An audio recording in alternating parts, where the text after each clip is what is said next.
Alright, let's talk about what in the world is happening with Sydney Sweeney. Because in just a matter of months, she has gone from Hollywood's golden girl to one of the most controversial names in pop culture. From a jeans ad that sparked accusations of eugenics, to a bathwater soap stunt that people still can't get over, and her nonchalant response to the controversies, to dating one of the most controversial music executives of all time, Scooter Braun. It feels like Sydney can't catch a break. Or maybe, she's making choices that keep digging her deeper. So let's break down how we got here, scandal by scandal, and why fans are suddenly turning on one of Hollywood's brightest young stars. It all started with what should have been a win. Sydney Sweeney becoming the face of American Eagle's new campaign. The tagline? Sydney Sweeney has great genes.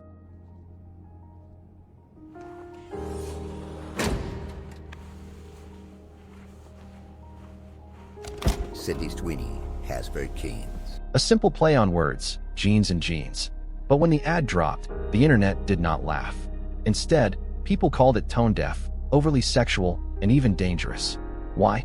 Because in the ad, Sydney talks about how genes like hair color and eye color are passed down. The camera lingers on her blue eyes, and she delivers the line, "My genes are blue." Critics said it felt like a not-so-subtle nod to racial purity, especially with her blonde hair and blue-eyed look. Suddenly, what was supposed to be a fun denim campaign was being labeled fascist propaganda. One viral tweet literally asked, "Are they saying blonde hair and blue eyes are superior?" Another said it looked like Nazi aesthetics wrapped in denim. And the comparisons made it worse. Fans immediately tied it back to Brooke Shields' infamous Calvin Klein ads from the 1980s, a campaign that was heavily criticized for sexualizing a 15-year-old while promoting jeans. Sydney's ad looked eerily similar, and people were outraged that decades later, a brand would recycle the same kind of problematic imagery. TikToks and think pieces started dissecting every second of the clip, fueling the backlash even more. American Eagle rushed out a statement saying the whole point of the campaign was to celebrate individuality, self-expression, and the clothes, not genetics. But let's be real. Once a campaign is associated with eugenics online, the damage is done. By this point, boycotts were trending. People swore off her new movie Immaculate, and the phrase "Sydney Sweeney canceled" was circulating on Twitter.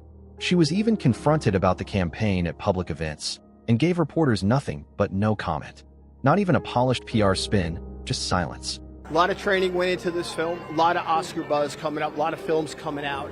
How does it feel, though, that it's an advertisement that gets the most attention these days? I'm so excited for everybody to see Christy Martin.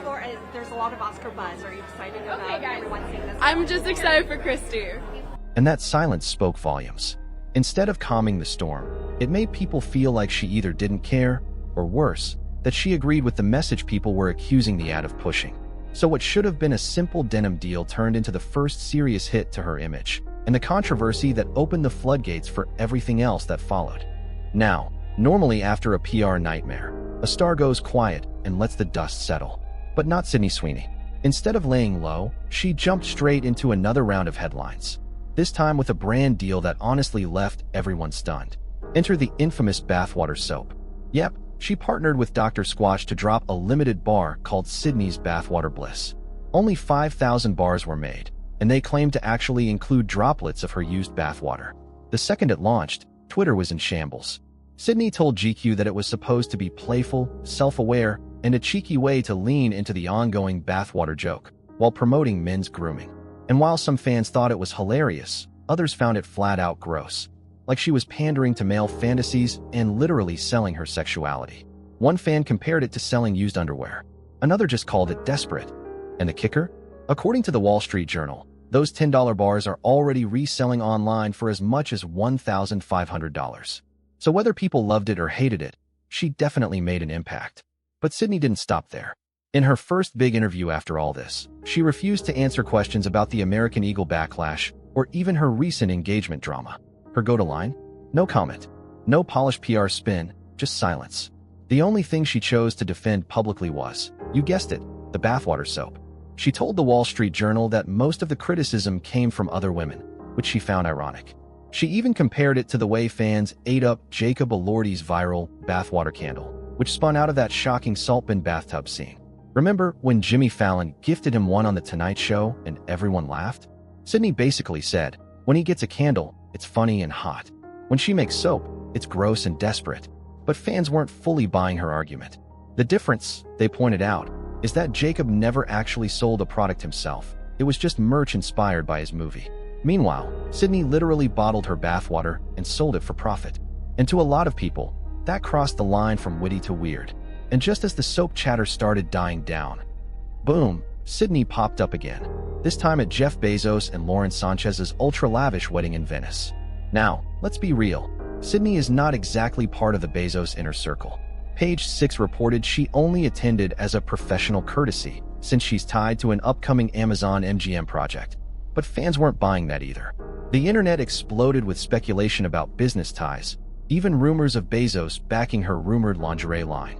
And this appearance hit a nerve, because this wasn't the down-to-earth Sydney people fell in love with on Euphoria, the girl who fixed up cars and seemed relatable. This was Sydney rubbing elbows with one of the richest men alive, at an event literally being protested outside for everything Bezos represents: wealth inequality, bad labor practices, and corporate greed. So what did fans see? Not Sydney the cool girl, not Sydney the rising star, but Sydney the opportunist, someone who would chase any bag, no matter the backlash. Her image was shifting, and fast. From Hollywood's it girl to someone fans accused of being out of touch, overexposed, and cashing in on gimmicks. Just when it felt like Sydney's controversies couldn't stack any higher, boom, we find out she's dating none other than Scooter Braun. Yes, that's Scooter Braun, the one who went to war with Taylor Swift over her masters. The one fans call manipulative, power-hungry, and Hollywood's ultimate villain. The one who lost Ariana Grande, Demi Lovato, and Justin Bieber as clients. The three people who basically made his career. So when TMZ and paparazzi shots started confirming Sydney and Scooter have been seeing each other, fans were floored. Out of every man in Hollywood, it had to be him? And it gets messy, eh? Page 6 reported that Scooter first became obsessed with Sydney after meeting her at Jeff Bezos' wedding back in June. Yes, the same Bezos wedding that already tanked her relatable Euphoria girl next door image. So not only did showing up at that event cause backlash on its own, but now it's tied to the very relationship that has people dragging her even harder. And let's not forget, Sydney just ended a 7-year relationship and engagement with Jonathan Davino earlier this year. That's not just a breakup, he's also her business partner. They co-founded her production company, 50/50 Films, which has backed movies like Anyone But You and her upcoming Christy Martin biopic. Now fans are asking, how does that even work? Are lawyers involved? Do they still co-run the company? Or is she walking away from the projects they built together? It's giving very messy behind-the-scenes drama. Then there's the age gap. Sydney is 27. Scooter is 44. That's a 17-year difference. And people can't stop asking, Sydney, girl, what are we doing here? The optics are brutal. Sydney's already been accused of selling out with the soap, selling out with Bezos, selling out with the American Eagle campaign. And now, dating one of the most disliked men in Hollywood? Fans are calling this her villain era. And the worst part? Both Sydney and Scooter are walking PR disasters right now. Like, if bad press were a couple, it'd be them. She's dealing with boycotts and canceled culture headlines. He's lost half his empire and a marriage.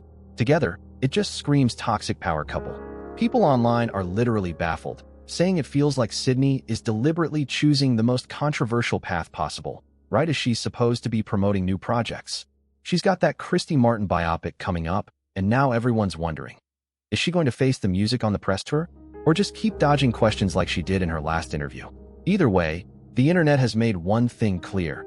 Sydney's America's sweetheart image is long gone. And this Scooter romance? It might just be the nail in the coffin. When you zoom out, it's honestly wild how quickly Sydney Sweeney's image has flipped. Just a year ago, she was Hollywood's it girl, the breakout star of Euphoria, the girl next door who rebuilt vintage cars in her garage, the actress everyone swore was going to be America's sweetheart. But now, it feels like scandal after scandal, stacked with zero time to recover. The bathwater soap, that turned her into a gimmick, with people saying she was selling her sexuality in the cheapest way possible.